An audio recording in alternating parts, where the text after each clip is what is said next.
శ్రీకృష్ణ పరమాత్మనే నమః.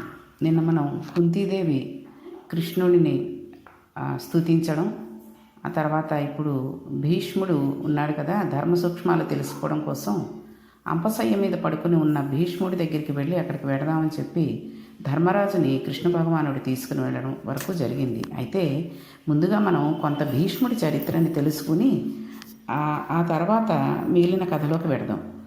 భీష్ముని చరిత్ర మహాభారతము, దేవి భాగవతము మొదలైన గ్రంథాల్లో చెప్పబడింది. భీష్ముని జీవితం అంత తేలికైన విషయం కాదు. ఆయనను అర్థం చేసుకోవడం చాలా కష్టమైన విషయం. భాగవత అంతర్భాగం కానప్పటికీ అవగాహన కోసం భీష్ముని గురించి మనం కొంత తెలుసుకోవడం మంచిది. ఒకానొకప్పుడు బ్రహ్మగారు ఒక పెద్ద సభను ఒకదానిని తీర్చారు. ఆ సభకు ఋషులు, ప్రజాపతులు మొదలైన వారందరూ విచ్చేశారు. వారు ఆ సభయందు కూర్చుని ఈ లోకంలో కళ్యాణం జరిగేటట్టు చూడడం ఎలాగా, భగవంతుని యందు భక్తి కలిగేటట్టు ప్రవర్తించడం ఎలాగా అని చర్చ చేస్తున్నారు. ఈశ్వరుని గుణములను ఆవిష్కరించి ప్రజలలో భక్తి పెంపొందితే ఆ భక్తి వలన వారికి కావలసిన సమస్త కామములు చేకూరుతాయి. అంతేకాక వారు నడవవలసిన పదంలో నడిచిన వారు అవుతారు. అందుచేత వీళ్ళందరికీ ఏ విధంగా కళ్యాణం సాధించి పెట్టాలి అని సభ జరుగుతోంది. ఆ సభ జరుగుతున్న సమయంలో ఒక విచిత్రమైన సంఘటన జరిగింది. సభలోకి గంగాదేవి ప్రవేశించింది. గంగమ్మ పరమ పవిత్రురాలు. ఆమె హిమవంతుని పెద్ద కూతురు. సహజంగా ఆవిడ చాలా సౌందర్య రాశి. పార్వతీదేవికి తోబుట్టువు కనుక విశేషమైన అందగత్తె. మహా సౌందర్య రాశి అయిన గంగ అక్కడ ఉండగా చతుర్ముఖ బ్రహ్మగారి సభలో వాయువు వీచింది. ఒక పెద్ద గాలి వచ్చింది. ఆ గాలికి గంగాదేవి పమిట తొలగింది. ఇటువంటి సంఘటనలు అనుకోకుండా జరిగినవి కావు. వీటి వెనక ఆదిపరాశక్తి అయిన అమ్మవారి ప్రణాళిక ఏదో ఒకటి ఉంటుంది. గంగాదేవి పమిట తొలగగా బ్రహ్మగారి సభలో ఉన్న అందరూ తలలు వంచుకుని కూర్చున్నారు. కానీ ఆ సభలో కూర్చున్న గోభిషుడు అనే ఒక రాజర్షి మాత్రం తదేక దృష్టితో గంగమ్మను చూస్తున్నాడు. ఆశ్చర్యకరంగా గంగమ్మ కూడా ఆ రాజర్షి వంక తదేక దృష్టితో చూస్తోంది. వారిద్దరి యందు కామం అతిశయించింది. వారిరువురు కూడా తాము చతుర్ముఖ బ్రహ్మగారి సభయందు ఉన్నామన్న విషయాన్ని మర్చిపోయారు. ఈ సంఘటన వెనుక ఏదో పెద్ద ప్రణాళిక నిర్మాణం జరిగిందని మనం అర్థం చేసుకోవాలి. ఈ సంకల్పములు మనకి అర్థమయ్యేవి కావు. కథ ముందుకు నడుస్తూ ఉంటే మనకు అర్థమవుతూ ఉంటుంది. అయితే ఇప్పుడు బ్రహ్మగారికి వారి ప్రవర్తన చూసి ఆశ్చర్యం వేసింది. బ్రహ్మగారి సభలోకి వచ్చి గంగమ్మ ఇలా ప్రవర్తించడం ఏమిటి, రాజర్షి అలా ప్రవర్తించడం ఏమిటా అని అనుకుని వారిద్దరినీ శపించారు. ఇలా సమయాసమయములు లేకుండా కామప్రచోదనం కలిగి ప్రవర్తించావు కాబట్టి నీవు భూలోకమునందు జన్మించదువుగాక అని రాజర్షిని శపించాడు. గంగమ్మను నీవు కూడా ఆ రాజర్షికి భార్యవై కొంతకాలం భూలోకంలో జీవింతువుగాక అని శపించారు. తదనంతరం శరీరం విడిచిపెట్టిన తర్వాత మరల స్వర్గలోకానికి వస్తావు అని శాప విమోచనం కూడా చెప్పారు. ఈ కారణం చేత రాజర్షి తాను ఎవరి కడుపును జన్మించాలి అని చూస్తున్నాడు. ఆ కాలంలో భరతవర్షంలో ప్రతీపుడు అనే గొప్ప మహారాజు భరతవంశంలో జన్మించాడు. ఆయన మహాధర్మమూర్తి. బిడ్డలు లేరు. ప్రతీపుడిని చూసి ఆయనకు కుమారుడిగా జన్మించాలి అనే నిర్ణయం తీసుకున్నాడు. ఎవరు? ఈ రాజర్షి. ఆయన ఆ నిర్ణయం తీసుకుని ప్రతీపుడి కుమారుడిగా జన్మిద్దామని భూలోకంలో ప్రవేశించే సమయంలో గంగమ్మ బ్రహ్మలోకం నుంచి దిగి కిందకు వస్తోంది. అయ్యో, నేను ఎంత పొరపాటు చేశాను. నేనైనా ఆ సమయంలో పమిట సర్దుకుని సరిగ్గా ప్రవర్తించి ఉంటే పాపం ఆ రాజర్షికి ఇన్ని ఇబ్బందులు వచ్చి ఉండేవి కావు. నేను చాలా పొరపాటుగా ప్రవర్తించాను. నేను చేసిన పొరపాటు పని సరిదిద్దుకోవాలంటే బ్రహ్మగారు ఇచ్చిన శాపం వలన మత్స్యలోకంలో జన్మించి ఆ రాజర్షి ఎవరిగా జన్మిస్తున్నాడో ఆయన భార్యగా కొంతకాలం ఉండాలి అనుకుంది. ఈ సంకల్పం చేసినప్పుడు అష్టవసువులు ఆమెకు రోదన చేస్తూ కనబడ్డారు.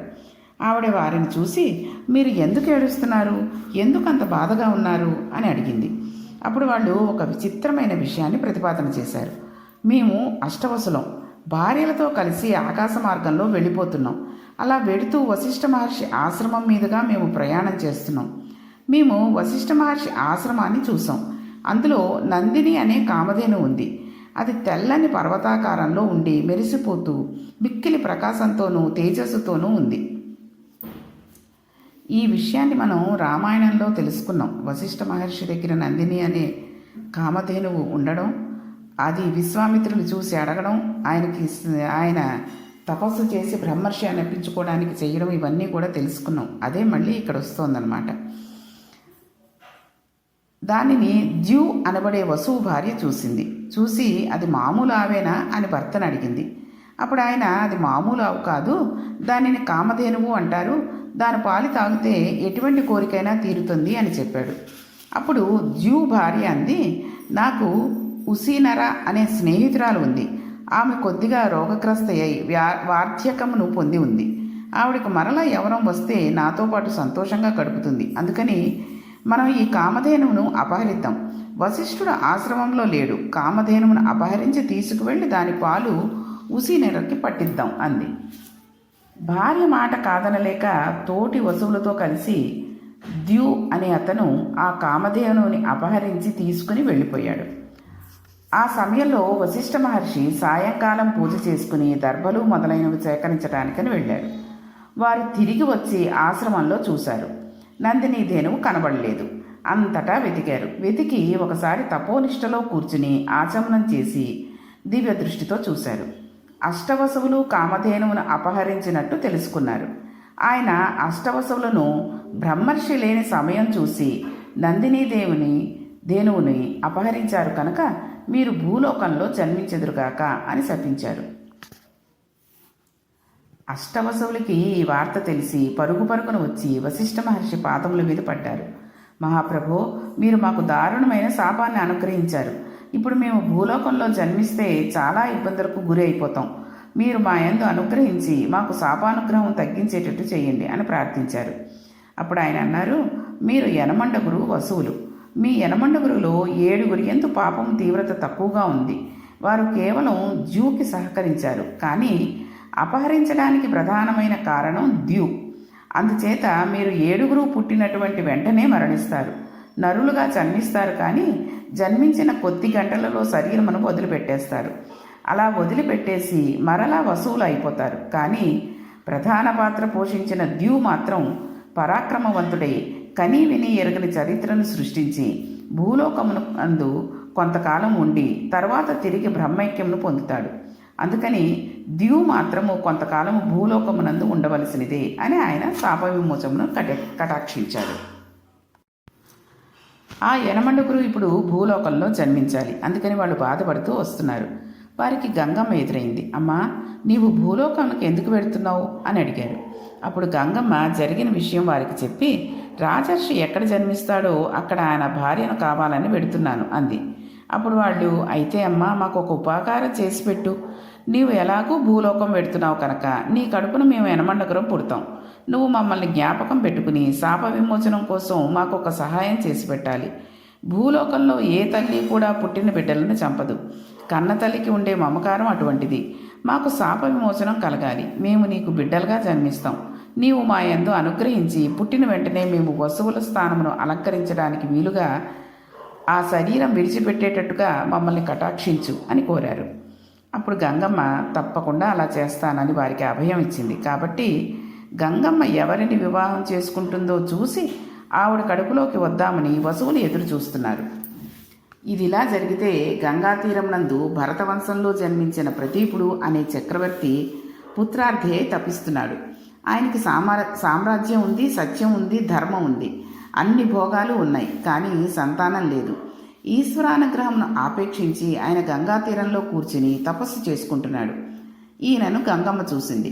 ప్రతీపుడే తాను ఇంతకు పూర్వంలో బ్రహ్మసభలో చూసిన వ్యక్తి. ఆయనే ఈ జన్మ తీసుకున్నాడని అనుకుంది. ఆయనను వివాహం చేసుకోవాలి అనుకుంది. ఈయన తపస్సులో కళ్ళు మూసుకుని ఇంద్రియములను వెనక్కు తీసుకుని తపస్సు చేసుకుంటూ కూర్చున్నాడు. గంగమ్మ గబగబా గంగలోంచి లేచి బయటకు వచ్చి ఆయన కుడి తొడ మీద కూర్చుంది. ఎంత ఆశ్చర్యకరమైన విషయమో చూడండి. కూర్చుంటే ఆయనకు బాహ్య శృతి కలిగింది. తన తొడ మీద కూర్చున్న స్త్రీ ఎవరా అని చూశాడు. ఆ కూర్చున్న ఆమె గొప్ప సౌందర్యరాశి. ఆయన అన్నాడు, అమ్మా, నీవు ఎవరు? ఎక్కడి నుంచి వచ్చావు? ఎందుకు ఇలా నా కుడి తొడ మీద కూర్చున్నావు అని అడిగాడు. ఆవిడంది, నన్ను గంగా అంటారు. నేను గంగా నదికి అధిష్టాన దేవతను. నేను నీకు భార్యను కావాలని వచ్చాను, అందుకని నీ ఒళ్ళో కూర్చున్నాను అంది. అప్పుడు ఆయన అన్నాడు, నీవు నా భార్య కావాలని అనుకున్నావు. క్షత్రియులను, విశేషించి రాజులను దక్షిణ నాయకులు అంటారు. దక్షిణ నాయకునికి ఒకరికంటే ఎక్కువ మంది భార్యలు ఉంటారు. నీవు నన్ను భర్తగా పొందాలని వచ్చావు, కానీ ఒక పొరపాటు చేశావు. ఇందులో ఒక విషయం మనం గుర్తుంచుకునేటట్టుగా చెప్తారు చూడండి.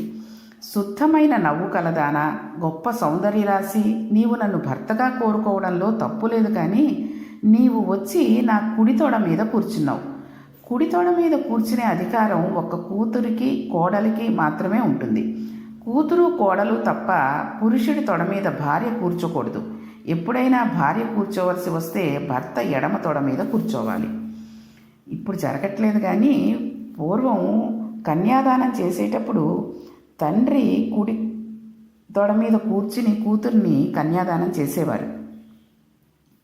అసలు భార్యను తొడ మీద కూర్చోపెట్టుకోవడం అనే అల్లరంతా ఎక్కడుంటుంది అని మీకు సందేహం కలగచ్చు. ఈ పద్ధతి ప్రయాగ క్షేత్రంలో వేణీదానం చేసేటప్పుడు ఉంటుంది. వేణీదానం జీవితంలో ఒక్కసారే చేస్తారు. సువాసినులు ఎన్ని జన్మలకి మరల 5వ తనంతో ఉండి 5వ తనంతో వెళ్ళిపోవాలనుకున్న వాళ్ళ భర్త ఎడమ తొడ మీద కూర్చుని వేణీదానం చేస్తారు. ఈ కార్యక్రమం చూడడానికి చాలా సంతోషంగా, చాలా సరదాగా ఉంటుంది. ఈ క్రియలో భార్య భర్త ఎడమ తొడ మీద కూర్చుంటుంది, కానీ ఇప్పుడు గంగమ్మ వచ్చి కుడి తొడ మీద కూర్చుంది. కాబట్టి నువ్వు నా కోడలతో సమానం, లేక నా కూతురుతో సమానం. నిన్ను నా కూతురుతో సమానం అనడానికి వీలు లేదు. నీవు నన్ను భర్తగా పొందాలని అనుకున్నావు. నీకు నా యందు ఆ భావన ఉన్నప్పుడు నిన్ను నా కూతురని అనకూడదు. కాబట్టి నాతో సమానమైన వాడు నా కొడుకు, ఆత్మావై పుత్రనామాసి, నా తేజస్సు నా కుమారుని యందు ఉంటుంది. అందుకని నీవు నన్ను భర్తగా పొందాలనుకున్నావు, కాబట్టి నా కుమారుడికి భార్య అవుదు గాని అప్పుడు నువ్వు కూర్చోవడం ధర్మబద్ధమైపోతుంది.